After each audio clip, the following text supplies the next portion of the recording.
안녕하세요. 당신 근처의 당근 변호사 법무법인 명재 이재희 변호사입니다. 제가 과거에는 학교폭력 사건 참 많이 진행을 했었어요. 요즘은 아예 수임을 안 하고 있는데 이번에 소개할 성공 사례도 사실은 학교폭력 때문에 저를 찾아오셨는데 기존에 선임한 변호사님이 계셨어요. 그런데 그분이 연락이 너무 잘 안 되고 이미 의뢰를 했는데도 변호사님과 연락을 하기 위해서는 추가로 상담료를 내야 하고 이런 답답한 부분이 많으니까 지인의 소개로 저를 찾아오시게 된 것이었거든요. 근데 이분이 어떤 변호사님 선임했냐 이렇게 봤더니 학교폭력 분야에서 한두 손가락 안에 꼽히는 분이셨던 거예요. 그래서 제가 이분이 작성하신 서면을 딱 읽어봤어요. 근데 진짜 나무랄 데가 하나도 없어요. 제가 막 그 분야만 전문적으로 하는 사람도 아니지만 그 전문적으로 하지 않는 제가 보더라도 너무 깔끔하고 완벽하게 서면이 잘 작성돼 있었다는 거죠. 그래서 제가 말씀드렸어요. 의뢰인과의 소통에 있어서는 이렇게 해야 변호사 멘탈이나 시간 관리가 필요한 게 바로 이 분야다. 그러니까 이 변호사님 좀 이해해 주셔라. 개임할 필요는 전혀 없겠다 라고 말씀드렸어요. 결국 나중에 듣기로 쌍방 조치 없음으로 잘 마무리되었다고 하더라고요. 그런데 거기서 끝나면 좋은데 당시 이제 피해 학생 측 부모가 학폭 신고와 동시에 형사고소를 진행을 한 거예요. 초등학교 6학년이라서 어차피 촉법인데. 근데 이게 계속 지연되다가 학폭 다 마무리되고 한참 지난 다음에 애들 다 중학교에 들어가고 난 다음에 어머님은 병원에 입원 중이셨는데 갑자기 수사관이 아이를 조사하겠다고 하고 안 나오세요? 그러면 어쩔 수 없죠. 막 이런 식으로 진행이 된 거예요.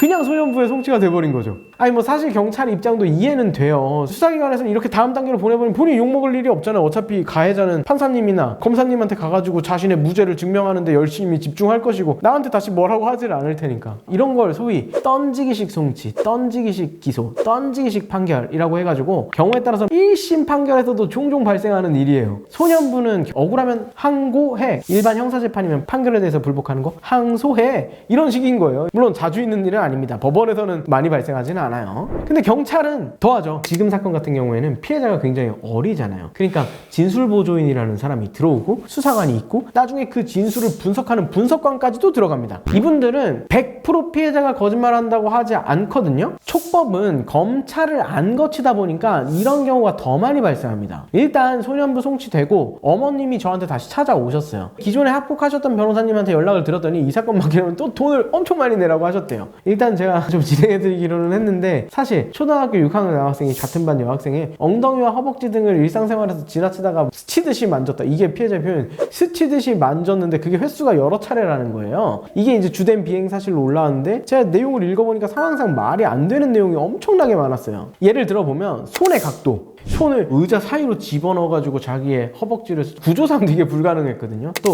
교실 내에서의 동선, 그 동선의 반대 방향으로 피해자가 움직이고 있는다든지, 또 피해 학생의 진술도 옷차림과 계절이 맞지 않아요. 뒤죽박죽 엉망진창이에요. 이게 저는 지금도 이런 심리학자인 진술분석관이 왜 피해 아동의 진술을 신뢰할 만하다고 평가했는지 좀 의문이에요. 오히려 수사관이 계속 말을 바꿔주거든요. 예를 들면 아까는 겨울이라고 했는데 왜 반팔을 입고 있었을까? 혹시 여름인데 우리 친구가 다른 사건이랑 헷갈린 거 아니니? 막 이러면서 유도신문을 계속해요. 그런데도 피해 아동이 겨울인데 반팔이에요. 이런 식으로 이상하게 얘기를 한단 말이에요. 자기의 맨 허벅지를 스치듯이 만졌다 이러니까 반바지여야 되는 거잖아요. 근데 시기적으로 겨울이란 말이에요. 이런 진술들이 너무 많은데 진술을 신뢰할 만하대요. 이게 저는 이해가 안 됐다는 거죠. 자, 이러면 진술이 좀 약간 신빙성이 없는 것 같다 이렇게 표현을 하는데 진술분석관은 이렇게 얘기해요. 계절은 명확하게 기억하지 않지만 오히려 수사관이 반복된 질문에도 뚜렷이 자기의 기억을 이야기하는 것으로 보아 분명히 맨 허벅지를 만졌던 사실은 있는 것 같다. 이렇게 분석을 하면서 진실이다 이렇게 얘기를 하는 거예요. 애들은요 솔직히 자기가 한 거짓말을 유지하려는 습성이 있습니다. 제 사건에서는 이런 것도 있는데 반영을 전혀 진술분석관이 안 했고요. 피해자가 반복되니까 이거 고의였던 것 같아요 이렇게 애기가 진술을 한다고 하더라도 수사관은 이 아이가 고의와 과실을 구별하지 못했기 때문이구나 이렇게 아이의 인지 능력이라는 상태를 고려해야 되는 것 아닌가요? 제가 생각했을 때는 고의와 과실을 아이가 구별하지 못하는 것 같았거든요.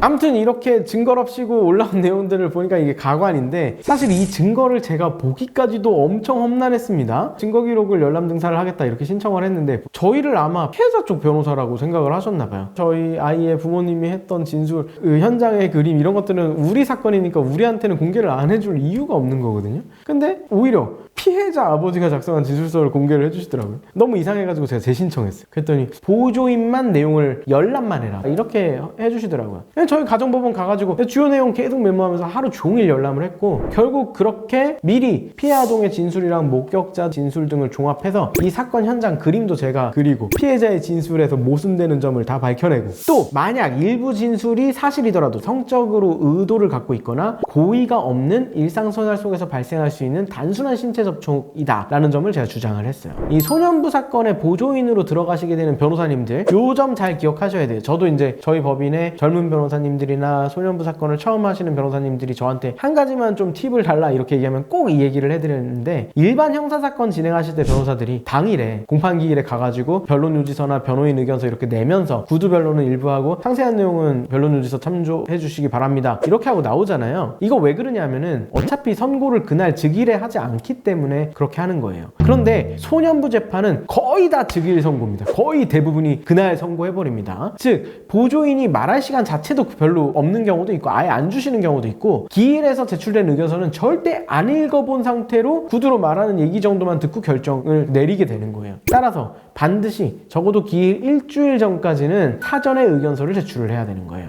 저는 당연히 의견서 사전에 제출을 했죠. 그리고 판사님이 재판 시작하시자마자 제가 변호사님이 제출하신 보조인 의견서 잘 읽어보았고, 이 사건은 제가 생각해도 변호사님이 작성하신 것처럼 경찰이 제출한 증거가 불충분한 것 같습니다. 증거 불충분, 무죄 취지에 불처분 결정을 하겠습니다. 돌아가셔도 좋습니다. 바로 그러시는 거예요. 저나 물론 소년이나 부모님이나 아무 말도 한 게 없는데 그냥 바로 결정이 나온 거죠. 물론 아이랑 가족분들 다들 좋아하셨죠. 이 사건 되게 억울한 내용이었거든요. 근데 저도 사실 판사님께서 보조인 의견서 잘 읽어봤다, 나도 그 내용에 아주 공감한다 이렇게 말씀해 주시니까 되게 고맙더라고요. 제가 그날 이후로 소년부 재판이나 소녀형사 재판은 계속 좀 내가 해야 되겠구나 이렇게 마음을 먹었습니다. 이런 사건이 있으면 변호사는 정말 보람이 큰 것 같아요. 그래서 제 영상 보시는 분들께서 혹시 내 자녀가 좀 억울한 이런 사건에 휘말렸다 그랬는데 경찰이 나한테 아무런 얘기도 별로 안 하더니 그냥 갑자기 소년부 재판 갔다 이러면 언제든지 저한테 상담 신청해 주시면 제가 상세하게 알려드리도록 하겠습니다. 감사합니다.